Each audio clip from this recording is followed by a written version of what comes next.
আমাৰ জীৱনটো সকলো সুখ আৰু দুখৰ ৰঙৰ হিচাপেৰে পৰিপূৰ্ণ। জীৱনৰ প্ৰতিটো সম্পৰ্ক ইটোৱে সিটোৰ লগত সংযুক্ত হৈ থাকে। কোৱা হয়, জীৱনৰ প্ৰতিটো সুখ সকলোৱে নাপায়, কিবা এটা নহয় এটা সদায় অসম্পূৰ্ণ হৈয়ে থাকে। বহু কামনা অপূৰ্ণ হৈয়ে ৰৈ যায় আৰু সেইবোৰ পূৰণৰ বাবে জীৱনে আমাক দ্বিতীয়বাৰৰ বাবে কেতিয়াও সুযোগ নিদিয়ে। সেই সময়ত আমাৰ মনঃপটত কেৱল সেই অতীতৰ মুহূৰ্তবোৰ, স্মৃতিবোৰহে ভাহি থাকে। সঁচাকৈ আমি চকুলো টুকি টুকি শ্ৰদ্ধাঞ্জলি আগবঢ়াই দিওঁ, কিন্তু প্ৰকৃততে তাৰ সুগন্ধি আমি পাব নোৱাৰো, মাত্ৰ আত্মসন্তুষ্টিহে লওঁ। আজি আপোনালোকৰ আগত এটা সত্য ঘটনা উপস্থাপন কৰিবলৈ লৈছো, যিটো কাহিনী শুনিলে হয়তো আপোনাৰো হৃদয়খন দুখেৰে ভৰি পৰিব। এইখন ভাৰতৰে এইটো এটা সত্য কাহিনী। মোৰ নাম চৰা দেশাই। আজি মোৰ মা এই পৃথিৱীত নাই। তেওঁ মৃত্যু হোৱাৰ 6 বছৰ হ'ল। কিন্তু আজিও যেতিয়া মই তেওঁৰ ফটোখনৰ সন্মুখত থিয় হৈ তেওঁক মনত পেলাওঁ, মোৰ চকুৰ পৰা কেৱল অনুতাপৰ চকুলো বৈ আহে। কাৰণ মই এগৰাকী মাতৃসন্তা কন্যা। এজনী নাৰী হোৱাৰ পিছতো মই বুজিব নোৱাৰিলো মাৰ হৃদয়ৰ বেদনা। এই দুখে মোক আজীৱন দহি আহিছে। মোৰ মাৰ নাম আছিল তৰ্জনী দেশাই। গুজৰাটৰ ছুৰট চহৰৰ সম্ভ্ৰান্ত ধনী মানুহ অনিল দেশাই আৰু সুনন দেশাইৰ একমাত্ৰ সন্তান আছিল মোৰ মা। ইয়াৰ বাবে তেওঁ সকলোৰে অতি মৰমৰ আছিল আৰু আলাসত ডাঙৰ দীঘল হৈছিল। মা দেখিবলৈ অতি ধুনীয়া আছিল আৰু পঢ়া শুনাটো বৰ চোকা আছিল। MBA কৰাৰ পিছত তেওঁ বেংকত চাকৰিও পালে। তেতিয়া মোৰ ককাই জীয়েকক ক'লে, মাজনী, তোমাৰ ঘৰতে নিজৰ অফিচ আছেই, গতিকে তুমি আন ঠাইত কাম কৰাৰ প্ৰয়োজন নাই। তেতিয়া মায়ে হাঁহি হাঁহি ক'লে, দেউতা, মই এতিয়া নিজাববীয়াকৈ কিবা এটা অৰ্জন কৰিব বিচাৰো, কিন্তু মোৰ যেতিয়াই মন যায় তোমাৰ ইণ্ডাষ্ট্ৰীৰ কাম চম্ভালিব পাৰিম, নহয়নে? মাৰ কথা শুনি ককাই এটা সন্তোষৰ হাঁহি মাৰিলে। এনেদৰে লাহে লাহে ছোৱালীজনী ডাঙৰ হ'বলৈ ধৰিলে আৰু আইতাই তেওঁৰ জীয়েকৰ বিয়াৰ চিন্তা কৰিবলৈ আৰম্ভ কৰে। কাৰণ সেই সময়ত আইতাক পৰিয়ালৰ বহুতে প্ৰশ্ন কৰিছিল, সুনন্দবেন, তুমি ছোৱালীৰ বিয়া ঠিক কৰিছানে? আমাক কিন্তু সোনকালে খবৰ দিবা। কিন্তু মোৰ মা আছিল কিছু ব্যতিক্ৰম। মায়ে বিয়াৰ আগতেই জীৱনৰ সপোনবোৰ পূৰণ কৰিব বিচাৰিছিল। গতিকে সেই মুহূৰ্তত তেওঁলৈ অহা বিয়াৰ সকলো প্ৰস্তাৱ নাকচ কৰিছিল। বেংকত চাকৰি পোৱাৰ পিছত তেওঁ অনুভৱ কৰিলে যে আকাশত ওখকৈ উৰিব পৰাকৈ তেওঁ জীৱনৰ ডেউকা এতিয়া পূৰ্ণ হৈছে। অতি সোনকালেই তেওঁলোকৰ বেংকত এটা গোট গঠন হ'ল, য'ত সকলোৰে বয়স একে আছিল। তেওঁলোক হৈছে আশীষ, ৰীনা, পল্লৱী, মাধৱ, শশাংক, মায়ংক আৰু ইছিত পেটেল। ইয়াৰ ভিতৰত ইছিত আছিল এজন ধুনীয়া আৰু সৌজন্যশীল যুৱক। যিকোনো মানুহক খন্তেকতে নিজৰ আপোন কৰি তোলাৰ দক্ষতা আছিল তেওঁৰ, যাৰ বাবে তেওঁ সকলোৰে প্ৰিয় আছিল। লাহে লাহে ইছিত পেটেল আৰু মাৰ বিশেষ বন্ধু হৈ পৰিল আৰু তাৰ পিছত দুয়োৰে মাজত প্ৰেমৰ সম্পৰ্ক আৰম্ভ হ'ল। দুয়োজনেই সকলোৰে পৰা গোপনে লগ হ'বলৈ ধৰিলে আৰু মায়েও ইছিতৰ লগত অধিক সময় কটাবলৈ ধৰিলে। অৱশেষত এদিন মায়ে তেওঁৰ এই অনুভৱ সম্পৰ্কবোৰৰ কথা আইতাক ক'লে।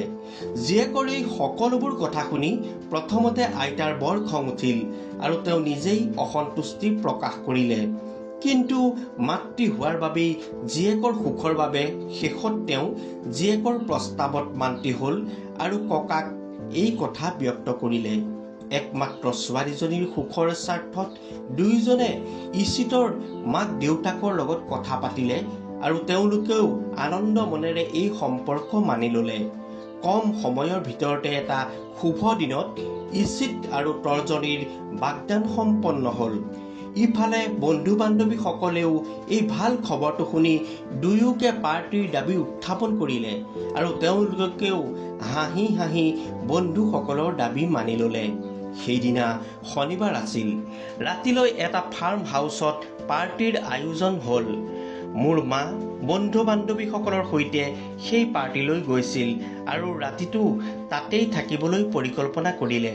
ৰাতি 12 বজালৈকে সকলোৱে নৃত্য গীত নাচোনৰ ফূৰ্তিত মছগুল হ'ল। ইয়াৰ পাছত সকলোৱে ৰাতিৰ আহাৰ খালে আৰু কিছু বন্ধু বান্ধৱী নিজ গৃহলৈ উভতি গ'ল আৰু কিছুমান ফাৰ্ম হাউচতে থাকিল।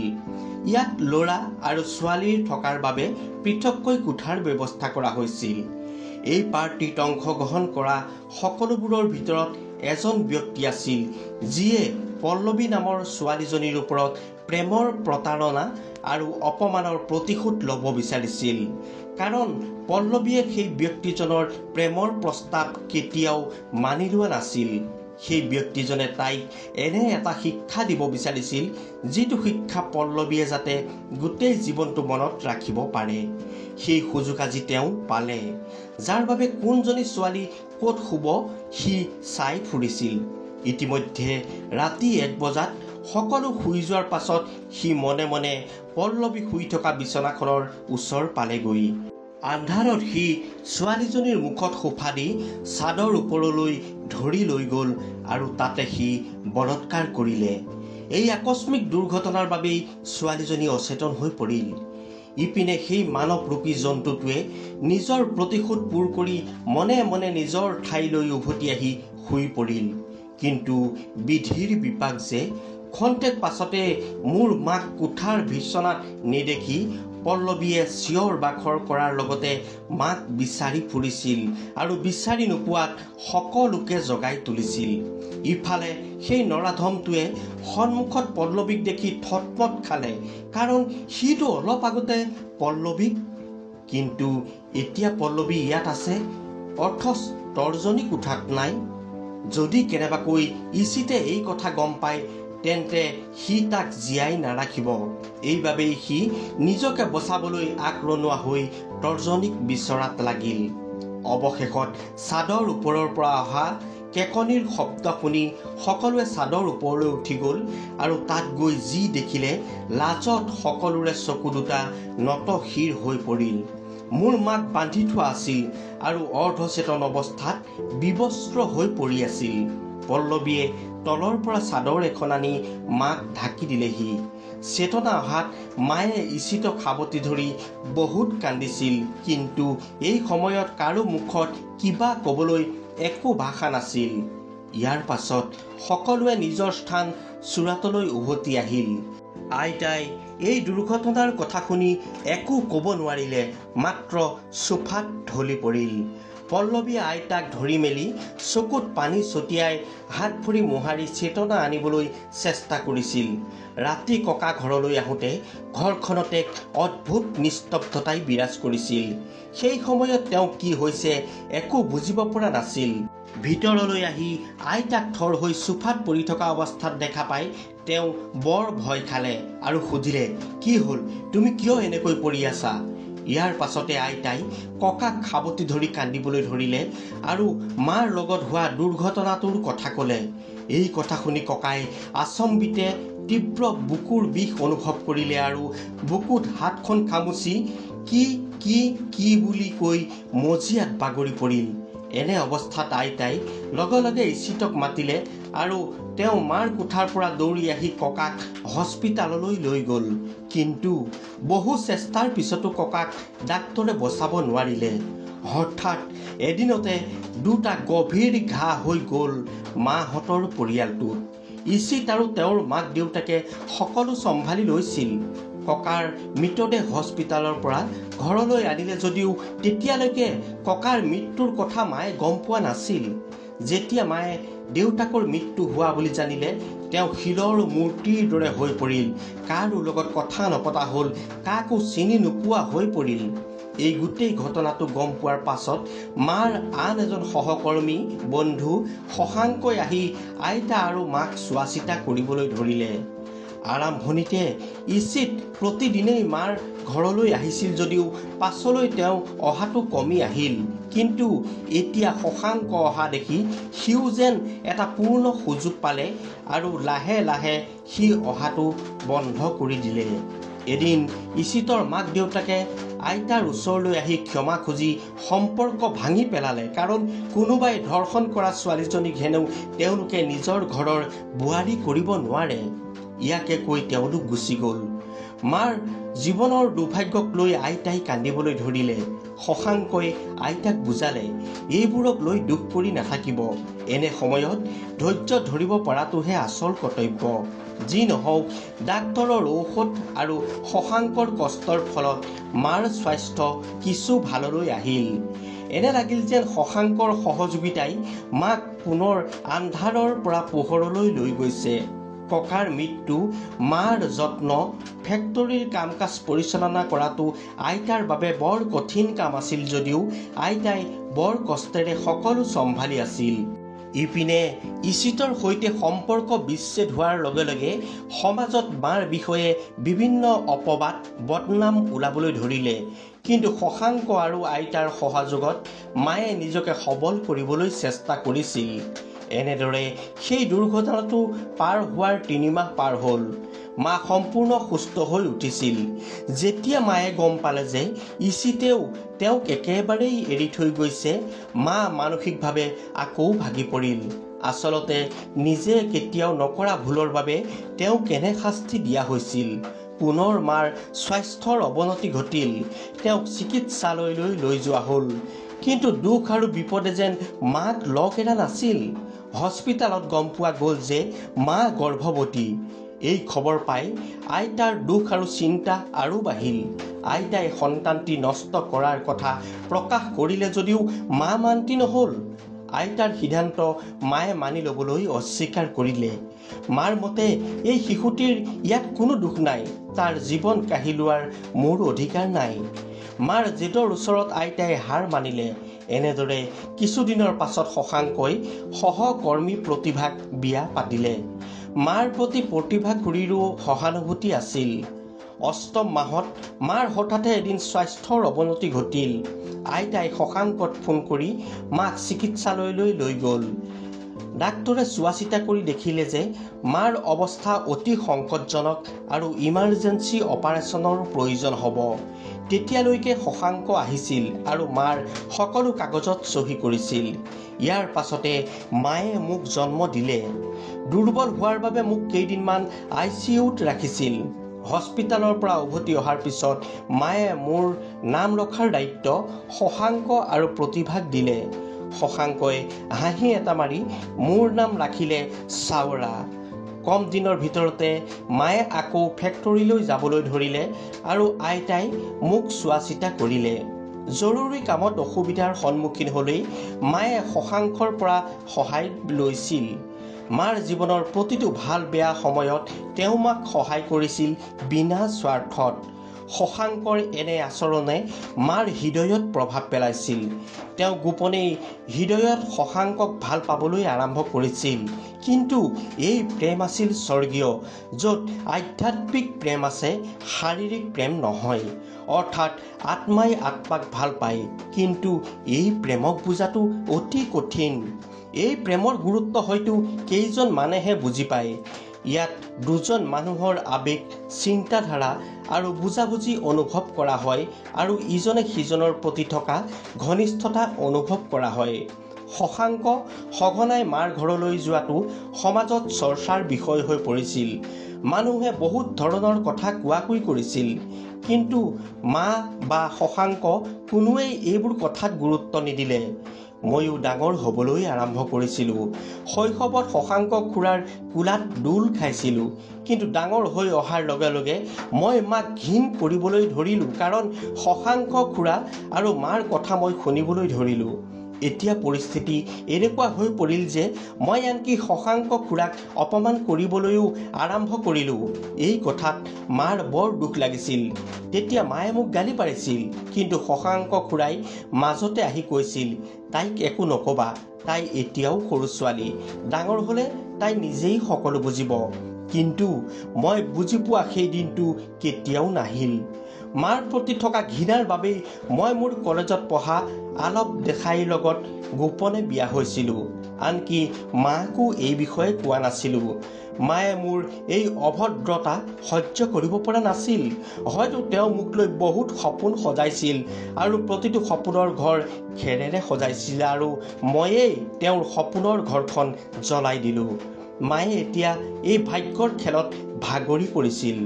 কিন্তু মায়ে মোৰ বাবে প্ৰাৰ্থনা কৰি কৈছিল, মোৰ ছোৱালীজনীক কেতিয়াও মোৰ দৰে জীৱন নিদিবা প্ৰভু, তাইক সদায় কুশলে ৰাখিবা।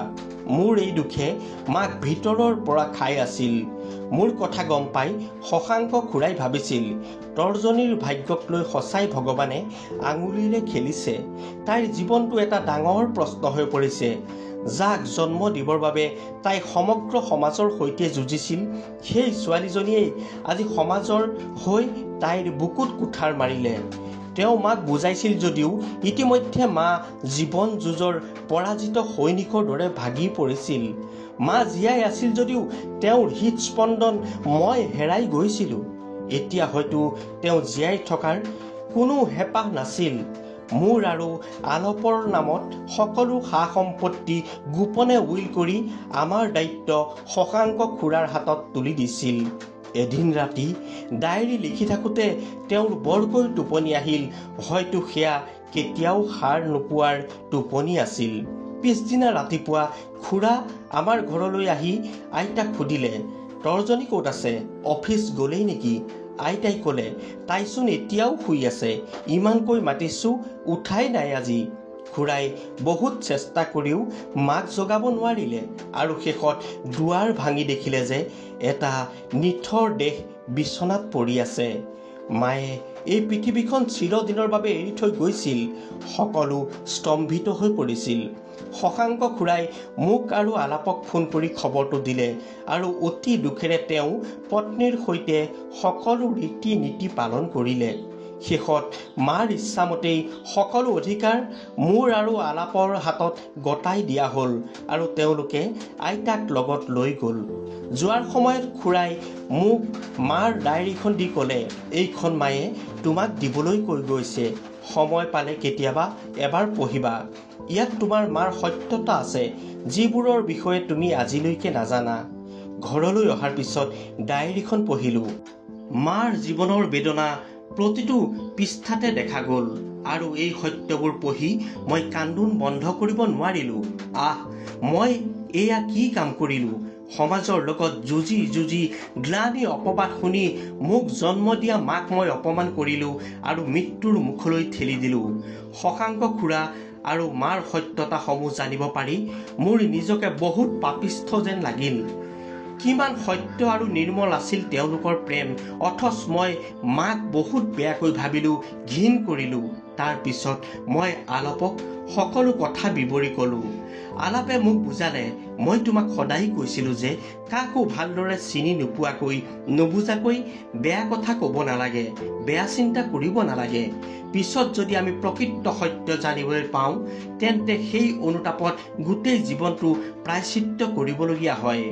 মই কান্দি কান্দি ক'লোঁ, হয় আলপ, তুমি ঠিকেই কৈছা, মই মাক ভুল বুজিলোঁ। আজি মোৰ মা এই পৃথিৱীত নাই, কিন্তু মোৰ ভুলৰ মই শুধৰণি কৰিবই লাগিব। পিছদিনা ৰাতিপুৱাই মই নিজেই আলপক লগত লৈ শশাংক খুৰাৰ ঘৰ পালোগৈ। খুৰাই ৰাতিপুৱাই মোক দেখা পাই বুজিলে যে মই নিশ্চয় মাৰ সত্য কথাখিনি বুজি পালোঁ। খুৰাই মৰমেৰে মাতিলে, আহা চৰা, ভিতৰলৈ সোমাই আহা। মই পোনে পোনে খুৰাৰ ভৰিত পৰি চিঞৰি চিঞৰি কান্দিবলৈ ধৰিলোঁ আৰু ক'লোঁ, মোক ক্ষমা কৰক খুৰা, মোৰ বহুত ভুল হৈ গ'ল। খুৰাই মোক মৰমেৰে তুলি ক'লে, চৰা, অতীতৰ ঘটনাবোৰ পাহৰি যোৱা। আগতে এই কামটো কৰা হ'লে হয়তো আজি তৰ্জনী চাগে জীয়াই থাকিলেহেঁতেন, কিন্তু এতিয়া যে বহুত দেৰি হৈ গ'ল। মই মোৰ ভুলবোৰক লৈ বহুত কান্দিলোঁ। শশাংক খুৰাক ক'লোঁ, খুৰা, আজিৰ পৰা মই তোমাক দেউতা আৰু প্ৰতিভা আণ্টিক মা বুলি মাতিম। খুৰায়ো মোৰ কথা শুনি কান্দিছিল আৰু মোক সাৱটি ধৰি মূৰত হাত বুলাইছিল। হয়, মোৰ এটা ভুলৰ বাবেই আজি মোৰ মা এই পৃথিৱীত নাই আৰু এই অনুশোচনা মোৰ লগত গোটেই জীৱনটো থাকিব। এইবোৰ এটা শ্ৰদ্ধাঞ্জলিৰ ফুল, যিবোৰ মই আগবঢ়াম কিন্তু কেতিয়াও ফুলিব নোৱাৰে। সমগ্ৰ বিশ্ব ব্ৰহ্মাণ্ডত মাতৃৰ স্মৃতি আন সকলোতকৈ সদায় পৃথক। প্ৰিয় শ্ৰোতা বন্ধু বান্ধৱীসকল, কাহিনীটো শুনি আপোনালোকৰ কেনে লাগিল মতামত আগবঢ়াব। এইখিনিতে আপোনালোকলৈ অনুৰোধ, যিসকলে আমাৰ চেনেলটো এতিয়াও ছাবস্ক্ৰাইব কৰা নাই ছাবস্ক্ৰাইব কৰি ল'ব। সকলোকে ধন্যবাদ জনালোঁ।